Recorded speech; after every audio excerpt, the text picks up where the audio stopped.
안녕하십니까, 청하수입니다. 지난 시간엔 왕건의 조상, 선조들에 대한 이야기를 시작했었죠.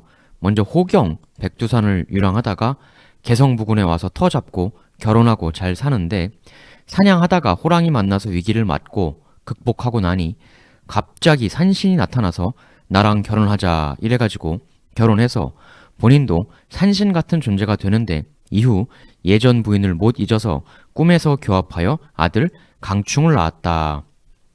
그 강충의 아들 보육이 낳은 딸 진의하고 당나라에서 나타난 후일의 당숙종이 되는 인물하고 만나게 되는 부분까지 설명드렸습니다. 당숙종이 내 옷이 다 찢어지고 터졌으니 수선 좀 해주시오 이래가지고 그 보육이 딸 진의를 보내서 수선하게 해주는 일까지의 상황이었죠. 결국 이래서 진의가 당숙종의 방에 들어가게 되고, 고려 세계에 따르면 거기서 둘이 약 한 달간을 함께 보냈다고 합니다.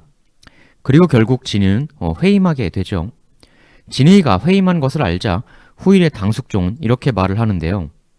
나는 이제 떠나가 봐야 할 것 같소. 본래 내가 원래 있어야 할 자리로 말이오. 눈치챘겠지만 나는 당나라의 귀족이오. 내 부득이 이렇게 당으로 되돌아가지만서도 후일 나의 아이가 태어난다면 이 활을 그 아이에게 주도록 하오. 이렇게 당숙종은 활만 남기고 출산하는 것도 보지 않고 휙하니 떠나버립니다. 어이가 없습니다만 이렇게 떠나고 결국 한 산의 아이가 태어나게 됩니다. 그 아이의 이름이 바로 들어보신 분도 많으실 거예요. 그 유명한 작재권입니다.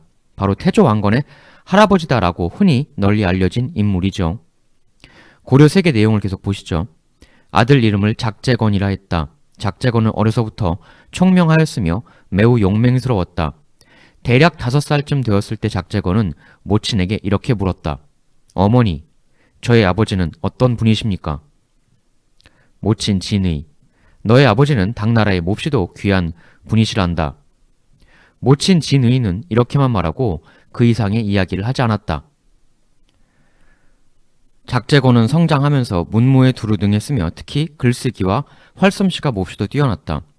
16살이 되자 모친은 드디어 작재건을 불러 아버지가 남기고 간 활을 넘겨주었다. 그 활을 본 작재건은 매우 기뻐하였는데 쏘기만 하면 백발백중이니 사람들이 그를 신궁이라고 불렀다. 고려라는 나라 이름이 사실 고구려에서 나온 거잖아요. 고구려가 장수왕 때부터 고려라고 이름 바꾸고 그걸 그대로 가져온 거니까 약간 그 고구려 시조 주몽 느낌도 좀 나죠. 신궁. 결국 작재건은 끝내 내 아버지를 한번 기어코 배워야 하겠다라는 생각을 하게 되고, 당나라뿐이라 하니 배를 타고 거기 가서 뵙겠다 이렇게 결심을 합니다. 고려 세계. 이리하여 작재건은 아버지를 찾아 상선에 몸을 맡기고 바다로 향했다. 그런데 바다 한가운데에 이르자 갑자기 엄청난 안개와 구름이 끼더니 온 세상이 컴컴해지는 것이었다. 이에 배는 3일 동안이나 앞으로 한 발짝도 나아가질 못했다. 그러자 배의 선원들 중 한 사람이 점을 쳐보게 되었다. 그런데 점괘는 놀랍게도 이 배에 고려 사람이 타고 있어서 이런 일이 벌어진 것이다. 고려 사람을 배에서 없애야 날씨가 풀리게 될 것이다. 라고 나오게 되었다. 여기서 말하는 고려는 당연히 고구려를 지칭하는 거겠죠. 고구려가 후기 때는 고려라고 불리웠으니까 이때는 또 왕건이 태어나기도 전이니, 이런 버전도 있고요. 또 다른 버전으로는 당시 그 배에 신라의 고관대작 한 명이 타고 있었는데 그 사람이 꿈에 백발이 성성한 신비한 노인이 등장을 해서 고구려 사람을 내버려 두고 간다면 배는 순풍을 타고 항해할 수 있을 것이다. 점괘든 꿈이든 간에 여하튼 배 안의 선원들이 작재건한테 너 때문이야, 너 때문에 이렇게 됐어 라고 이야기하는 상황이 된 거예요. 여기서 작재건은 본인의 호탕했던 조상처럼 호경이 나머지 9사람이 당신이 호랑이랑 맞서시오 하니까 알았소 하고 맞서러 나갔죠. 그것처럼 작재건 좋소, 나만 없어지면 된다고 하면 내가 지금 이 배에서 사라져 드리겠소. 근데 지금 바다 한가운데인데 여기서 배에서 나간다는 건 방법이 없잖아요. 해서 작재건은 스스로 바다에 뛰어들겠다고 이야기를 합니다. 작재건은 아버지가 남긴 활을 가지고 그대로 바다에 뛰어듭니다. 그렇게 뛰어들고 막 힘 닿는 데까지 헤엄을 치는데 천운이 있어서 다행히 바다 위로 솟아있는 커다란 바위를 발견하게 됩니다. 일단 그 위로 기어 올라가요. 그리고 작재건이 그 배에서 나오자마자 갑자기 날씨가 좋아져가지고 원래의 배는 당초 항로로 순풍에 돛단 듯 쭉 가버리게 됩니다. 혼자 덩그러니 바다 한가운데 바위 위에 내버려지게 된 작재권. 이건 뭐 방법이 없죠. 뭐 또 계속 다시 헤엄칠 수도 없는 노릇이니까. 해서 망연자실하게 바다를 바라보고 있는데 이때 웬 사람이 하나 나타납니다. 뒤를 돌아보니 바위 위에 웬 사람이 올라와 있었던 건데요. 화들짝 놀란 작재건은 이렇게 말합니다. 귀공은 대체 누구시오? 작재건 앞에 나타난 이 사람 역시도 백발이 성성한 노인이었는데요. 그 백발 노인은 이렇게 이야기를 합니다. 나는 서해의 용왕이요. 아니 용왕께서 어찌 이렇게 내 이렇게 찾아오게 된 것은 다음과 같은 사정이 있어서요. 요즘 들어 늘 해가 질 무렵이면 늙은 여우가 사람으로 변신하여 하늘에서 내려오곤 하는데 오만 풍악을 울리면서 와서 지금 이 바위 위에 내려앉아 시끄럽게 주문을 외는데 그럴 때면 내 머리가 쪼개지듯 몹시도 아프오. 내가 듣건대 귀공자께서는 활 쏘는 솜씨가 입신의 경지에 이르렀다고 들었소. 부디 그 활솜씨로 나를 이 괴로움으로부터 구해주시오. 이런 부탁을 했다는 건데요. 이 버전도 있고 좀 다른 버전도 있습니다.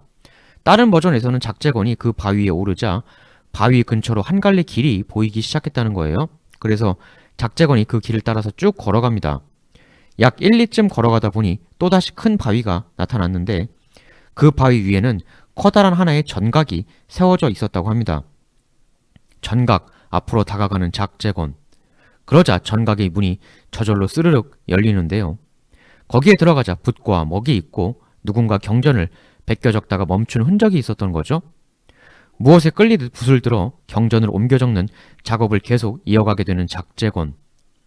그렇게 붓으로 글씨를 쓰는데 갑자기 호련히 너무나 신비한 자태의 한 여인이 나타납니다. 그 자태가 너무도 고결하여 작재건은 저도 모르게 그 여인에게 예를 갖추려고 하는데요. 그러자 그 여인은 다시 순식간에 사라져버리고 말았습니다. 너무나 놀랐지만 다시 정신을 차리고 경전을 베껴 쓰는 작재건. 한참을 쓰고 있자니 이번에도 또다시 신비의 여인이 나타납니다. 두 번째니까 첫 번째보단 덜 놀란 작재건. 그러자 이번에는 그 여인이 이렇게 말을 걸기 시작합니다. 신비한 여인. 저는 서해의 용녀입니다. 아까는 용왕이었고 이번엔 용녀가 된 거죠. 저는 여기서 여러 해 동안 경전을 옮겨 쓰고 있었습니다. 허나 아직 다 쓰지 못했습니다.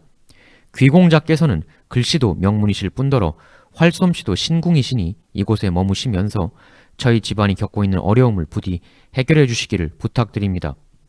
작재건. 어려움? 어떤 어려움 말입니까? 그것은 여기서 며칠 머무르시면 자연히 아시게 될 것입니다. 그것이 나타날 때 귀공자의 힘으로 부디 우리를 도와주십시오. 하여 거기서 며칠 작재건은 머뭅니다.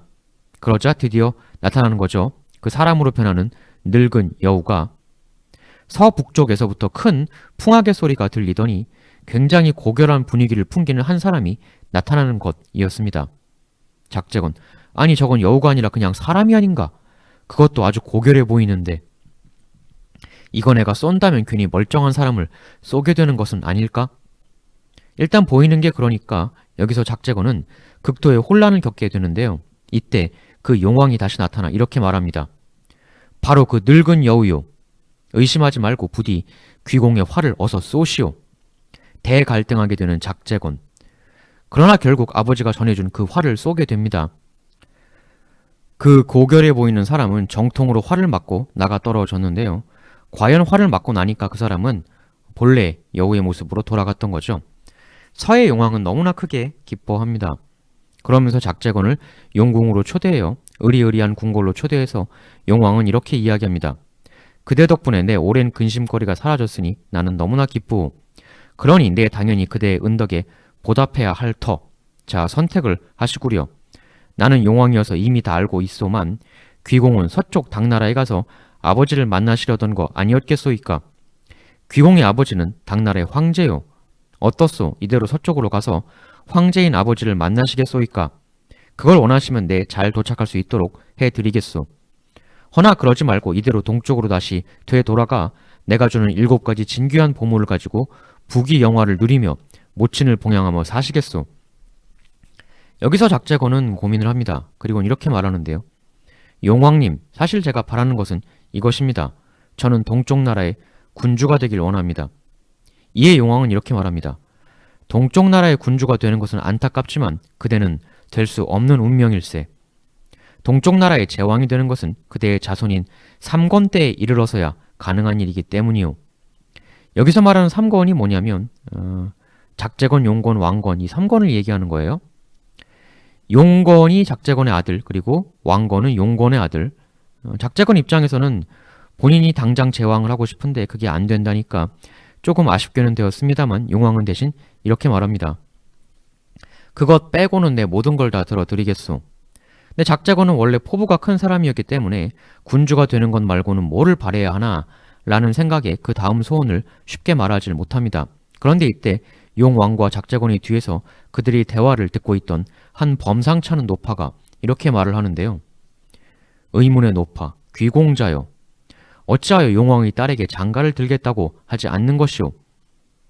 이 말을 들은 작재권은 아, 그런 게 있었나? 하고는 바로 용왕에게 따님과 결혼하고 싶습니다 라고 이야기를 합니다.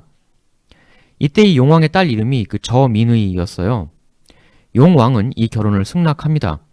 이 저민의가 바로 아까 글씨 쓰고 있을 때 작재권에게 나타난 그 신비한 여인이었죠. 먼저 스스로 나타났던 걸로 봐서 저민의도 작재권이 상당히 마음에 들지 않았을까 싶기도 합니다. 이렇게 해서 장가도 들고 하사받은 7개 보물도 챙기고 작재권은 이제 다시 용궁에서 나와 되돌아가려는데 부인 저민의가 이렇게 이야기를 합니다. 잠시 기다려 보시지요. 지금 챙기신 그 7가지 보물도 몹시 진귀한 것이지만 사실은 아버지 용왕께서 가지고 있는 버드나무 지팡이와 키우는 돼지가 훨씬 더 귀한 보물입니다. 그걸 달라고 하시지요. 이에 작재권은 그걸 달라고 얘기를 합니다. 용왕은 그것은 내가 가진 모든 물건들 중 그야말로 신묘한 것인데 아니 얘가 그걸 어떻게 알았지 싶겠지만 또 딸이 얘기해준 걸 금방 눈치챘겠죠. 좋네. 내 이제와 그걸 어찌 아끼겠는가 해서 그것마저 줍니다. 해서 작재권 부부는 7개 보물, 마법 지팡이, 돼지, 바리바리 싸들고 용왕이 내어준 아주 좋은 배를 타고 다시 원래 살던 곳 근처로 돌아옵니다. 돌아오자 그곳의 신라 관리였던 이가 작재권이 서해 용왕의 딸과 결혼하여 돌아왔구나. 천하 대경사로다. 이러면서 근처 백성들을 대거 동원하여 작재권 부부가 지낼 수 있는 성을 만들어 주었다고 합니다. 해서 거기서 1년 여간을 살았는데 같이 온 돼지 있잖아요. 이 돼지가 희한하게도 우리에 들어가는 걸 계속 거부했다고 해요. 해서 저민의가 돼지야 네가 살고 싶은 곳이 따로 있느냐라고 하니 돼지가 제 발로 걸어가 어떤 곳에 가서 들어 누웠는데 그곳이 여기 강충 있지 않습니까? 바로 강충이 살던 곳이었다고 해요. 거기가 바로 송악이었던 거죠. 해서 거기서 작재권하고 살게 되는데 근데 이 저민의가 남편 따라오긴 했어도 원래 살던 용궁이 굉장히 그리웠었나 봐요. 해서 집 마당에다가 우물을 하나 팠는데요. 이 우물을 아주 깊이 파서 용궁으로까지 통할 수 있게 그렇게 판 거죠. 그래서 이 우물을 통해 본인의 고향인 용궁으로 수시로 왔다 갔다 했습니다. 근데 용궁으로 갈 때 저민의는 작재권에게 이렇게 말하곤 했습니다. 용궁으로 갈 때 제 모습을 절대 보시면 안 됩니다. 알았소. 근데 이게 보지 말라면 더 보고 싶잖아요. 해서 작재권이 몰래 엿보는데 용궁으로 돌아갈 땐 사람이 아닌 용의 모습으로 변해서 돌아가는 거였어요. 근데 나중에 엿봤던 걸 그만 들키고 맙니다. 저민의는 대노하게 되는데요. 부부간에 가장 중요한 것이 신의 이건을 어찌하여 약속을 어기신단 말입니까? 저는 더 이상 당신과는 살 수가 없습니다. 이래서 딸을 데리고 용궁으로 영원히 떠나버리고 맙니다. 작재권, 저민의 부부는 결국 이혼을 하게 된 거죠. 하지만 아들은 데려가지 않았는데요. 이 부부의 장남이 바로 용건이었습니다. 여러분들도 잘 아시는 태조 왕건의 아버지 왕룡이죠. 고려 세계에서는 처음엔 이름은 용건이었는데 후일 융으로 바꾸었다 이렇게 나와 있습니다. 여기까지 이야기 굉장히 설화적인 내용이죠. 근데 이게 아시는 분들 많으시겠지만 그 이야기가 떠오를 수밖에 없거든요. 바로 삼국유사에 나오는 거타지 이야기죠. 일단 삼국유사에는 이 거타지가 진성여왕 때 인물이다 이렇게 나오는데요. 굉장히 상징하는 바가 있습니다. 왜 작재권과 거타지인가? 삼국유사 신라의 진성여왕이 왕위에 오르자 유모, 부호 부인의 남편 위홍, 잡간 등 몇몇 총애받는 신하들이 권력을 제멋대로 휘둘러 정치가 크게 흔들렸다. 이러한 때에 왕의 막내 아들 양원 혹은 양패라고도 한다. 가 있었는데 그가 당나라의 사신으로 가게 되는 때가 생겼다. 그런데 후백제의 무리들이 진도에서 길을 막고 있다는 소식을 들어 활을 잘 쏘는 병사 50여 명을 거느리고 출발을 하였다. 그러나 배가 곡도라는 곳에 다다르자 큰 풍랑을 만나 10여일 동안 발이 묶이게 되었다. 이에 양원이 불안한 마음에 점을 쳐본 바 근방에 신령스러운 연못이 있는데 거기 가서 제사를 지내는 것이 좋겠습니다. 라는 괴가 나왔다. 해서 연못에 제사를 지내니 갑자기 연못의 물이 한 길이나 솟구쳐 오르는 것이었다. 그날 밤 양원의 꿈에 한 백발노인이 나타나더니 이렇게 말했다. 활 잘 쏘는 명궁수 한 명을 놔두고 가면 가는데 순풍을 얻을 것이오. 잠에서 깬 양원은 50명 군사들을 모아놓고 이렇게 말했다. 대체 누구를 남겨놓고 떠나면 좋겠단 말인가? 병사 중 한 명. 그럼 이리 하시지요. 나무 조각에 저희 50명의 이름을 모두 써 넣은 후 물에 던져 개 중 가라앉는 사람이 여기 남는 것이 어떨까 합니다. 이에 50개의 조각을 물에 던지니 개 중에 거타지라는 이의 나무 조각만이 가라앉았다. 결국 일행은 거타지만을 떼어놓고 출발하였다. 배는 순풍을 타고 잘 가게 되었다. 황망하게 홀로 남겨지게 된 거타지. 거타지는 상당한 걱정에 휩싸이는데요. 이때 갑자기 그 연못에서 한 노인이 솟구쳐 나타납니다. 당신은 누구십니까? 연못 노인. 나는 서해의 해신 약이라 하오. 여기부터 내용은 똑같아요. 해가 뜰 때마다 여우가 내려와서 주문 외우고 우리 가족을 괴롭게 한다 해서 거타지가 숨어 있다가 활로 딱 맞춰서 해당 여우를 제거합니다. 근데 이 다음에 어떻게 되느냐?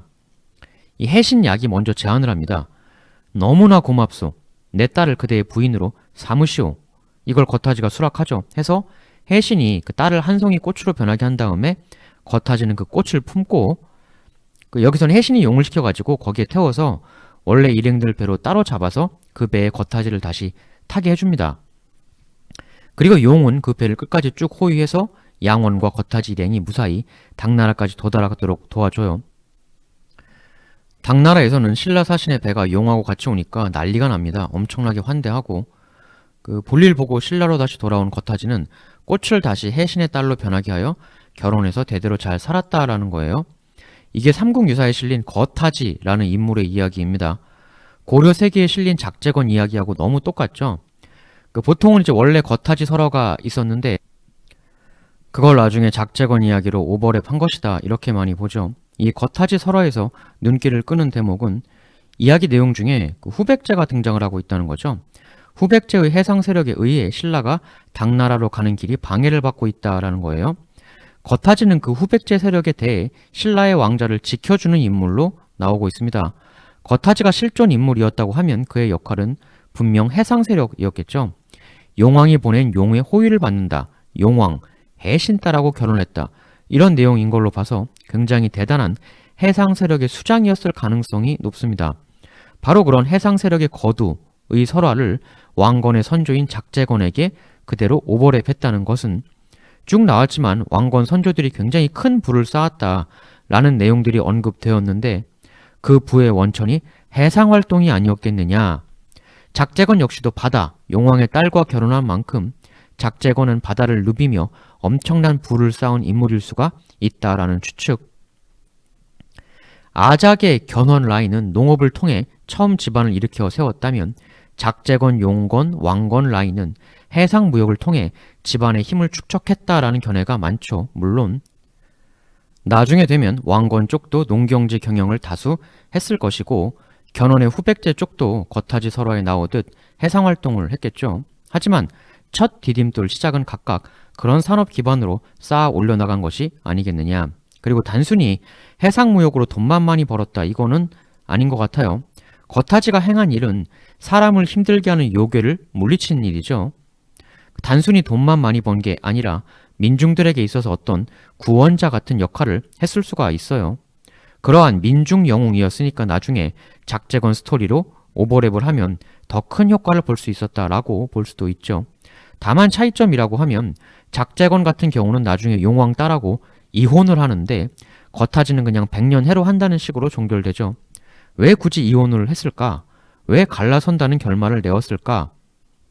원 오리지널이라고 할 수 있는 거타지 커플은 100년 해로 한다는 식인데 조금 의아해요. 이것도 굳이 고려 세계에 따르면 이혼 후의 작제건은 그냥 속리산에 들어가서 경전을 읽으며 여생을 보냈다라고 나오고 작제건에 대한 추가적 설명은 더 없습니다. 그리고 바로 이어서 작제건의 아들 왕건의 아버지 용건 이야기로 넘어가죠. 용건의 이름은 추후에 그 융, 왕룡 이렇게 정립이 되어 가죠. 이 이름에 대해서 좀 얘기를 하면 그러니까 이제 그 이름 융만 있었는데 후일성 왕씨를 갖다 붙여서 왕룡이 된 거다. 이렇게 많이들 이야기하시죠. 이야기는 뭡니까? 왕건이란 이름도 처음부터 성이 왕, 이름이 건 이게 아니라 그냥 작제건처럼 왕건이 이게 다 이름이었다는 거예요. 성은 별도로 없었고 그런데 나중에 엄청나게 높은 신분이 되고 나서 이름 중에 왕을 성으로 삼고 건을 이름으로 삼는 그런 조치를 했다는 거죠. 그 와중에 아버지 이름 융 앞에다가 왕씨도 붙이고 라고 보는 견해를 가장 여러분들도 많이 들어보셨을 거예요. 이것이 정답이다 라는 건 아닙니다. 그러니까 아버지 왕룡 때부터 왕씨를 썼다 이런 썰도 있고요. 반면 또 좀 다르게 보는 썰도 있습니다. 그러니까 이 3대가 지금 이렇게 건 이렇게 가잖아요. 이 건이 이름이냐? 아까야 좀 전의 관점은 이게 그 이름이었다는 거죠. 근데 이게 처음엔 이름이 아니고 일종의 존칭 같은 것이 아니었겠느냐라는 관점도 있습니다. 그러니까 신라에서는 뭐 마립간, 거서간 이런 칭호도 썼잖아요. 군주들한테.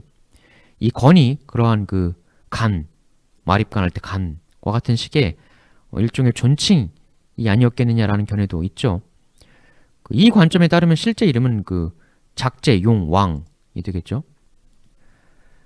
일반적으로는 여기 말씀드린 호경, 그 산신하고 결혼한 이 호경부터를 성씨의 시조라고 많이 봅니다. 그리고 지금까지 말씀드린 고려 세계 내용이 너무 설화적이어서 뭐 용왕 나오고 산신 나오고 그 원래 나라의 개조에 대해서는 신화적 의미를 부여하는 게 보편적으로 늘 어디서나 있는 일이긴 하죠. 그런 차원에서 이 얘기를 전반적으로 이해를 해야 할 것이고 그건 그런데 여기서 또 눈에 띄는 게 바로 그 이 당숙종이죠. 만일 이게 사실이라면 즉 고려 세계대로라면 그 4대가 이렇게 가는 거지 않습니까? 작제건이 당숙종이 넘어와서 나왔던 아들이란 얘기가 되는 거니까 근데 이게 상식적으로 말이 되기가 좀 어렵잖아요. 고려 세계 안에도 보면 나중에 그 고려 충선왕이 원나라 사람하고 대화하는 게 나오는데요. 원나라 사람이 이렇게 말을 해요. 충선왕에게. 이전에 제가 듣기로는 왕의 선조께서 당숙종의 후손이란 이야기가 있었던 것 같습니다만 그런데 당숙종은 어려서부터 궁궐 문 밖을 나선 적이 없었던 인물로 알록산에 난 때 영모에서 즉위했었는데 어느 틈에 동쪽으로 가서 거기서 아들을 낳을 수 있었겠습니까? 도저히 납득이 안 갑니다. 그러니까 당숙종이 해외 유랑 다니고 이런 적이 없는 사람인데 말이 되냐 이런 얘기예요. 그 뭐라고 기록되어 있냐면 그 왕이 당시에 난처해하며 대답하지 못하자 그 옆에 있는 고려 신하가 이렇게 답했다라고 나와 있어요. 신하, 예, 그것은 실은 당숙종이 아니라 당선종인데 기록이 잘못되었던 것일 뿐입니다. 실은 선종입니다. 이렇게 말하니까 어느 나라 사람이 뭐 선종이라면 외지에서 고생 많이 했으니 그럴 수도 있겠군요.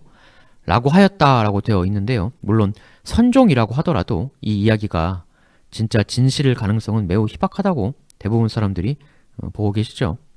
고려세계에 따르면 아버지 왕룡은 체격이 크고 당당하며 수염이 멋있었고 도량이 커서 사만을 모조리 내 것으로 만들겠다는 원대한 뜻을 품고 있었다라고 나옵니다. 왕건 아버지 왕룡도 그 포부가 엄청 낯섰다는 거죠. 이후 나오는 건 왕룡의 결혼 이야기입니다. 고려세계 왕룡은 꿈에서 몹시도 아름다운 여인을 만나곤 하였다. 꿈에서 왕룡은 그녀에게 결혼하자고 청혼을 하였다. 어느 날 왕룡이 실제로 송악에서 영안성으로 갈 때가 있었는데 그 길에서 꿈에서 봤던 여인과 너무나 닮은 여인을 만나게 되었다. 너무나도 똑같아 왕룡은 그 자리에서 청혼을 하였고 결국 그 둘은 혼인을 맺었다. 그러나 사람들은 그녀가 대체 어디에서 온 누구인지 전혀 알지를 못했다. 그러니까 정체불명의 사람하고 그저 꿈에서 봤던 것과 닮았다는 이유로 결혼을 했다는 거죠. 이름도 출신도 몰라 사람들은 그녀를 몽부인이라 불렀다.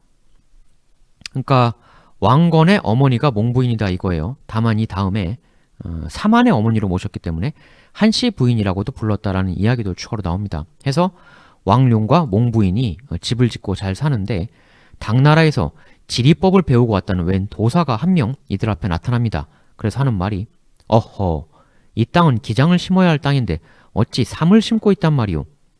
뭔가 예사롭지 않은 사람이란 걸 직감한 왕룡 부부는 이 사람과 교분을 트는데요. 그는 이런 조언을 합니다.